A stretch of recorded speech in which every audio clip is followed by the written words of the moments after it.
ಇನ್ನು ಸುಹಾಸ್ ಶೆಟ್ಟಿ ಹತ್ಯೆಗೆ ಮುಖ್ಯಮಂತ್ರಿ ಸಿದ್ದರಾಮಯ್ಯನವರ ಸರ್ಕಾರ ಕೊಟ್ಟಿದ್ದಂತಹ ಪರಿಹಾರದ ಹಣದಲ್ಲಿ ಆ ಹಣವನ್ನೇ ಬಳಸಿಕೊಳ್ಳಲಾಯಿತು ಎನ್ನುವಂಥ ಆರೋಪ ಏನಿತ್ತು, ಅದಕ್ಕೆ ಸಂಬಂಧಪಟ್ಟ ಹಾಗೆ ಮುಖ್ಯಮಂತ್ರಿ ಸಿದ್ದರಾಮಯ್ಯನವರು ಇವತ್ತು ಹಾವೇರಿ ಜಿಲ್ಲೆಯ ಹಾನಗಲ್ನಲ್ಲಿ ಪ್ರತಿಕ್ರಿಯೆಯನ್ನು ಕೊಟ್ಟಿದ್ದಾರೆ. ಈ ಬಗ್ಗೆ ನನಗೆ ಯಾವುದೇ ಮಾಹಿತಿ ಇಲ್ಲ ಅಂತೇಳಿ ಮುಖ್ಯಮಂತ್ರಿ ಸಿದ್ದರಾಮಯ್ಯನವರು ಹೇಳಿದ್ದಾರೆ. ನಿನ್ನೆ ಸಚಿವ ದಿನೇಶ್ ಗುಂಡೂರಾವ್ ಹಾಗೂ ಗೃಹ ಸಚಿವ ಡಾಕ್ಟರ್ ಜಿ ಪರಮೇಶ್ವರ್ ಅವರು ಮಂಗಳೂರಿಗೆ ಭೇಟಿಯನ್ನು ಕೊಟ್ಟಿದ್ದಾರೆ. ಇಬ್ಬರು ಕೂಡ ಅವರ ಬಳಿ ಮಾಹಿತಿಯನ್ನು ಪಡೆದಾದ ಬಳಿಕ ನಾನು ಇದರ ಬಗ್ಗೆ ಪ್ರತಿಕ್ರಿಯೆಯನ್ನು ಕೊಡ್ತೀನಿ ಅಂತೇಳಿ ಮಾನ್ಯ ಮುಖ್ಯಮಂತ್ರಿ ಸಿದ್ದರಾಮಯ್ಯನವರು ಪ್ರತಿಕ್ರಿಯೆಯನ್ನು ಕೊಟ್ಟಿದ್ದಾರೆ. ಸುಹಾಸ್ ಶೆಟ್ಟಿ ಫಾಜಿಲ್ ಕೊಲೆ ಪ್ರಕರಣದ ಆರೋಪಿ. ಫಾಜಿಲ್ ಕೊಲೆಯ ಬಳಿಕ 2023ರಲ್ಲಿ ಅಧಿಕಾರಕ್ಕೆ ಫಾಜಿಲ್ ಕೊಲೆಯಾಗಿದ್ದು 2022ರಲ್ಲಿ ಬಿಜೆಪಿ ಅವಧಿಯಲ್ಲಿ ಪ್ರವೀಣ್ ನೆಟ್ಟಾರು ಕೊಲೆಯ ಪ್ರತೀಕಾರಕ್ಕಾಗಿ ಫಾಜಿಲ್ ಕೊಲೆ ಆಯಿತು. ಫಾಜಿಲ್ ಕೊಲೆಯ ಪ್ರತೀಕಾರಕ್ಕಾಗಿ ಈಗ ರೌಡಿ ಶೀಟರ್ ಸುಹಾಸ್ ಶೆಟ್ಟಿಯ ಕೊಲೆ ಆಯಿತು.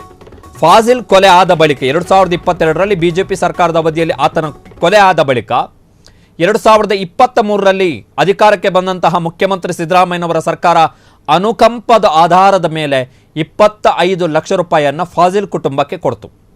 ಆ 25 ಲಕ್ಷ ರೂಪಾಯಿಯಲ್ಲಿ 5 ಲಕ್ಷ ರೂಪಾಯಿಯನ್ನು ಫಾಜಿಲ್ ಸಹೋದರ ಆದಿಲ್ ಮಹರೂಫ್ ಸುಹಾಸ್ ಶೆಟ್ಟಿ ತನ್ನ ಅಣ್ಣನ ಕೊಲೆ ಪ್ರಕರಣದ ಆರೋಪಿಯಾಗಿರುವಂತಹ ರೌಡಿ ಶೀಟರ್ ಸುಹಾಸ್ ಶೆಟ್ಟಿಯ ಹತ್ಯೆಗೆ ಬಳಕೆ ಮಾಡಿದ್ದಾನೆ ಸರ್ಕಾರ ಕೊಟ್ಟಂತಹ ಪರಿಹಾರದ ಹಣವನ್ನು ಎನ್ನುವಂಥದ್ದು ಕನ್ನಡದ ಸುದ್ದಿವಾಹಿನಿ ನ್ಯೂಸ್ 18 ತಾನು ಪ್ರಕಟಿಸಿರುವಂತಹ ವರದಿಯಲ್ಲಿ ಮಾಡಿರುವಂತಹ ಸುದ್ದಿ ಅದು.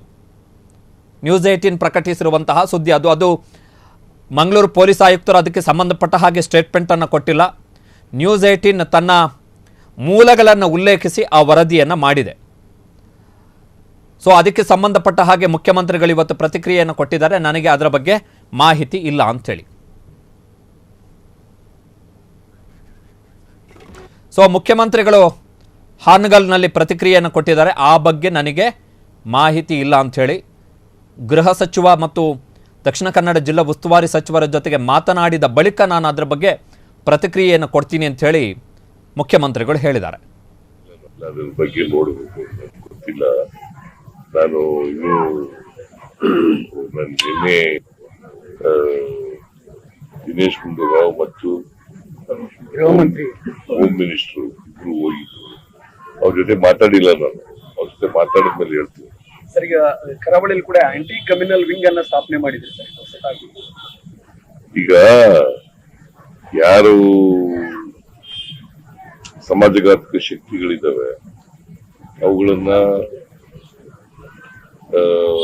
ಮಟ್ಟ ಹಾಕ್ಲಿಕ್ಕೆ ಮತ್ತು ಪತ್ತೆ ಹಚ್ಚಲಿಕ್ಕೆ ಒಂದು ವಿಂಗ್ ಬೇಕಾಗ್ತದೆ. ಅದಕ್ಕೆ ಒಂದು ಸ್ಪೆಷಲ್ ವಿಂಗ್ ಬೇಕಾಗ್ತದೆ. ಅದನ್ನ ಮಾಡ್ಬೇಕು ಅಂತ ಅವ್ರು ಹೇಳಿದಾರೆ. ಅವ್ರ ಜೊತೆ ಮಾತಾಡಿ, ನಾನು ಹೋಮ್ ಮಿನಿಸ್ಟರ್ ಮಾತಾಡಿ ಆಮೇಲೆ ಕ್ರಮ ತಗೋತೀನಿ. ಇಲ್ಲ, ಅದ್ರ ಬಗ್ಗೆ ನೋಡ್ಬೇಕು, ಗೊತ್ತಿಲ್ಲ. ನಾನು ಫಾಜಿಲ್ ಕುಟುಂಬಕ್ಕೆ 25 ಲಕ್ಷ ರೂಪಾಯಿ ಪರಿಹಾರ ಕೊಟ್ಟಾಗಲೇ ಆಕ್ಷೇಪಗಳು ಕೇಳಿ ಬಂದಿದ್ವು. ಕಾರಣ ಏನು ಅಂತ ಹೇಳಿದ್ರೆ ಅದೊಂದು ಪ್ರಿಸಿಡೆಂಟನ್ನು ಕ್ರಿಯೇಟ್ ಮಾಡಿಬಿಡುತ್ತೆ.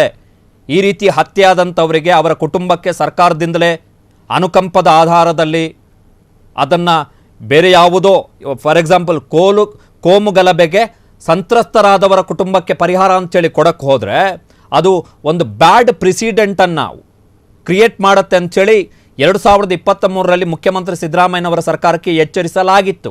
ಆದರೆ ಎಚ್ಚೆತ್ತುಕೊಳ್ಳಲಿಲ್ಲ ಸಿದ್ದರಾಮಯ್ಯನವರ ಸರ್ಕಾರ. ಕಾರಣ ಏನು ಅಂತ ಹೇಳಿದ್ರೆ ಇವರಿಗೆ ನಾವು ನಿಮಗೆ ಸ್ಪಂದಿಸ್ತಾ ಇದ್ದೀವಿ ಎನ್ನುವಂಥ ಮೆಸೇಜನ್ನು ಕೊಡಬೇಕಿತ್ತು. ಸೊ 25 ಲಕ್ಷ ರೂಪಾಯಿ ಕೊಟ್ಟರು.